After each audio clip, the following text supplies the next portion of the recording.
अस्सलाम वालेकुम रहमतुल्लाहि व बरकातुहू। मैं आपके लिए 3 ऐसी वीडियो लेकर आया हूँ जिसमें आप सुनेंगे एक तो मुफ्ती शमाइल साहब के ताल्लुक से जो आपके सामने नजर आ रही है, और एक वीडियो मैं आपको और दिखाऊंगा जो कि बहुत अहम वीडियो है।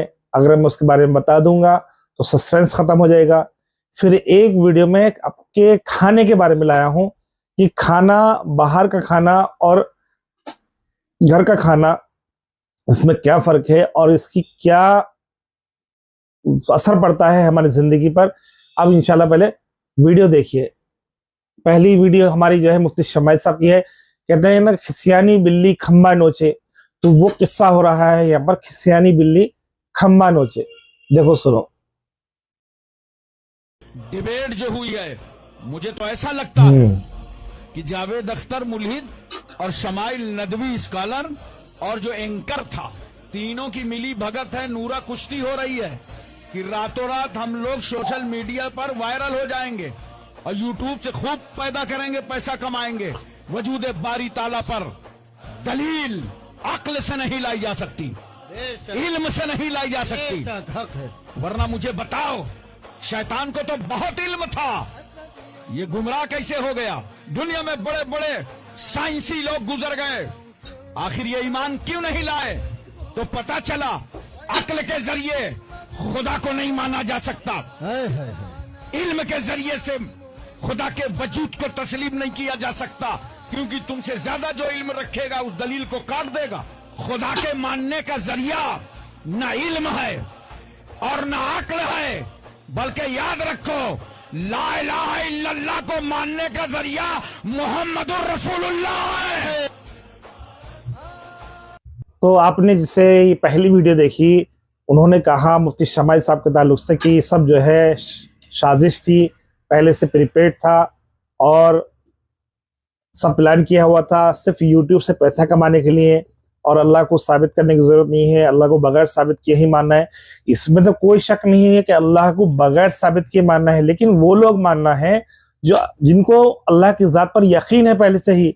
वो अल्लाह की जो है ज़ात पर यकीन करते हुए अल्लाह की ऐसी चीज़ों में जो है गौर फिक्र नहीं करना। जैसे कि बोलते ना कि अल्लाह का हाथ है, तो हाथ कैसा है, कि इंसान के जैसा हाथ है, किसके जैसा हाथ है, उसमें गौर फिक्र नहीं करना है।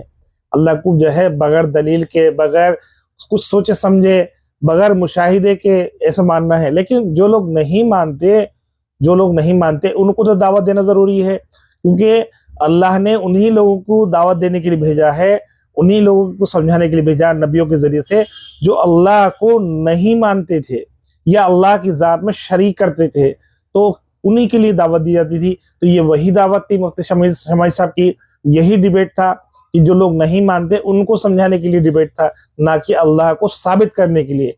साबित तो ऑलरेडी है, लेकिन जो जिनको नहीं मालूम, जो इस चीज को नहीं मानते, उनके सामने का डिबेट है। तो ये बोलते हैं ना, खिसियानी बिल्ली खम्बा नोचे, वो कैसा है।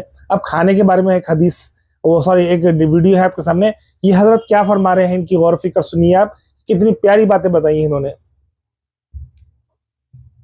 पकाने वाले पाकीज़ा नहीं होते, बहुत सारे मामलात होते हैं। एक आदमी ऐसा है जो बेवुज़ू है और शायद वो ने उसका गुस्ल भी उसने वाजिब पूरा किया हुआ है कि नहीं किया हुआ, बेनमाजी भी है, खाना पका रहा है, गालियाँ भी दे रहा है, पसीने भी जो बह रहे हैं वो अंदर ही डाल रहा है, सफाई का भी एहतमाम नहीं है, गाने भी चल रहे हैं, म्यूज़िक भी चल रहा है, गालम गलोच भी चल रही है। ऐसा आदमी जब खाना पकाएगा तो आप क्या कहते हैं, खाने में बरकत आएगी?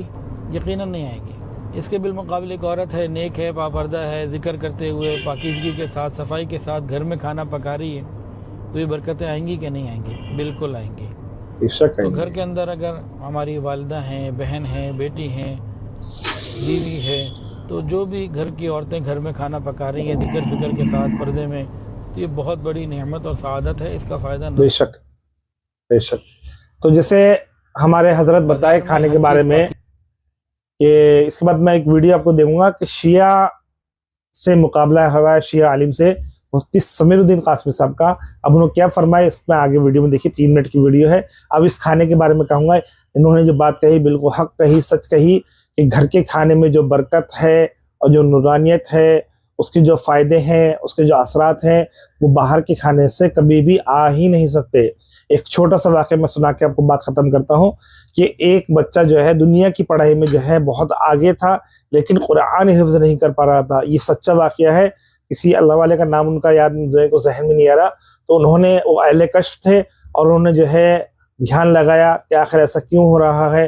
तो उन्होंने फिर ये कहा नतीजे में कि ठीक है, ये बच्चा जो है नहीं पढ़ सकता, आप इसको घर ले जाइए, ये बच्चे को जो है पढ़ाने की ज़रूरत नहीं है कुरान। तो वो माँ बाप जो है बहुत फ़िक्रमंद थे इस ताल्लुक से। पूछा आखिर क्या हुआ क्या?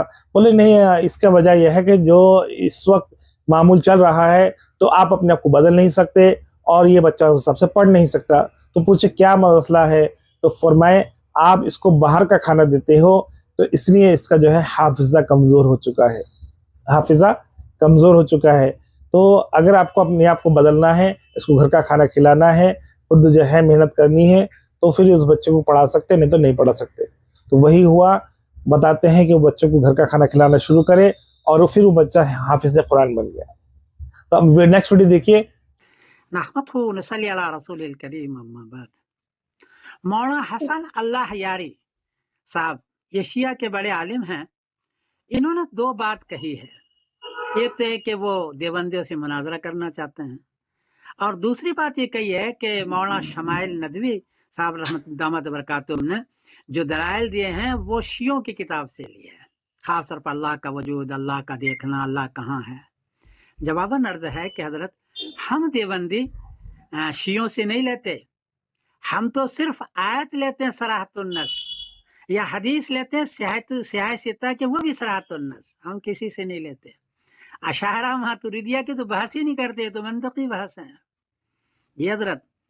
चुनांचे समरतुल अकायद मैंने लिखी है, 350 अकीदे हैं, एक भी अकीदा बगैर आयत बगैर हदीस के नहीं लिखी। खुद वजूद बारी पर मैं जो लाया हूँ वो 61 आयतें और 4 हदीसें लाया हूँ वजूद बारी पर, सिफात बारी पर। शिया किताब से नहीं, आयत लाया सराहतुन्नस। अल्लाह को देखना इस पर है, रुयत बारी इस पर 5 आयतें और 10 हदीसें हैं।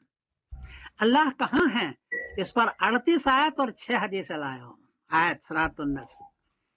अलबत्ता अल्लाह कहाँ है, अर्रहमान अलल अर्श इस्तवा, इस पर हमारा मौक़िफ़ यह है कि इसका माने मालूम है लेकिन कैफियत मजहूल है, और ईमान इस पर वाजिब है। और अगर इसकी कैफियत बयान करनी है कि अल्लाह की कैफियत क्या है इस्तवा अला अर्श की, तो उसके लिए भी आयत चाहिए, या आयत या हदीस चाहिए या कौल सहाबी चाहिए।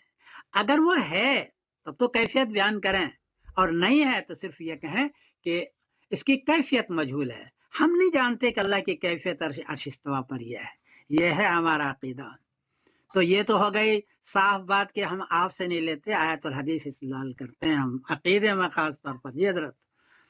और मुनाजरा करना हो तो हम ये मंतकी इबारत नहीं लाइएगा, आप आयत लाइए किसी भी अकीदे के बारे में सराहतुन्नस जी, और उसका तर्जुमा आप शियों वाला नहीं कीजिएगा, सुन्नियों वाला कीजिएगा तफसीर इब्न अब्बास से, या हदीस लाइए स्याह सित्ता की, तो फिर हम मुनाजरा करेंगे और देखेंगे। वाकई इधर उधर की भाषाएं, इससे तो नफरतें फैलती है। मुनाजरे का मार्के नहीं, ये उम्मत के जो नफरतें फैलते हैं, गैर मुस्लिम जो है हंसते हैं। मैंने समरतुल अकायद लिखी, 350 अकीदे हैं, एक भी अकीदा बगैर आयत हदीस की नहीं लिखी हजरत।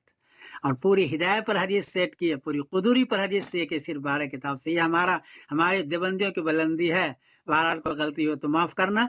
मैं सारी चीजें दे रहा हूँ, लिंक भी दे रहा हूँ हसन लियारी साहब का, और समरतुल अकायद पे लेकर रहा हूँ, आप वहां से देखें। कोई गलती हो तो माफ कीजिएगा। मैं समरदन कासिम बोल रहा हूँ। तुरीदिया और अशार गर्चे इन्होंने अपने तौहीद के मबाहिस शियों से ली है। तो जैसे आपने देखा कि मुफ्ती समीरुद्दीन कासमी जो कि एक बहुत बड़े आलिम हैं, उन्होंने शियाओं का चैलेंज कबूल कर लिया है कि आ सकते हो, लेकिन किताबी दलाइल के साथ, जो कि पुराने उलमा यानी कि इब्न अब्बास रज़ियल्लाहु अन्हु की जो है वो किताबें हैं और कुरान की दलीलें हैं, शियाओं की किताब से नहीं। अगर ऐसा मुनाज़रा करना है तो आइए। तो आपको तीनों वीडियो कैसी लगी कमेंट्स बॉक्स में ज़रूर बताइए। और इस तरह की वीडियो अगर आपको पसंद आ रही हैं तो बिल्कुल, क्योंकि दीनी मसाइल के एतबार से दीनी वीडियोस की न्यूज़ इस तरह मैंने सोचा है कि मैं बनाऊं ताकि आप तक एक ही प्लेटफॉर्म पे ये सारी न्यूज़ आ जाए, हर जगह जगह ना ढूंढना पड़े। तो इसके लिए जो है मुझे मोटिवेट करिए, वीडियो को शेयर कीजिए, लाइक कीजिए और चैनल को सब्सक्राइब कीजिए।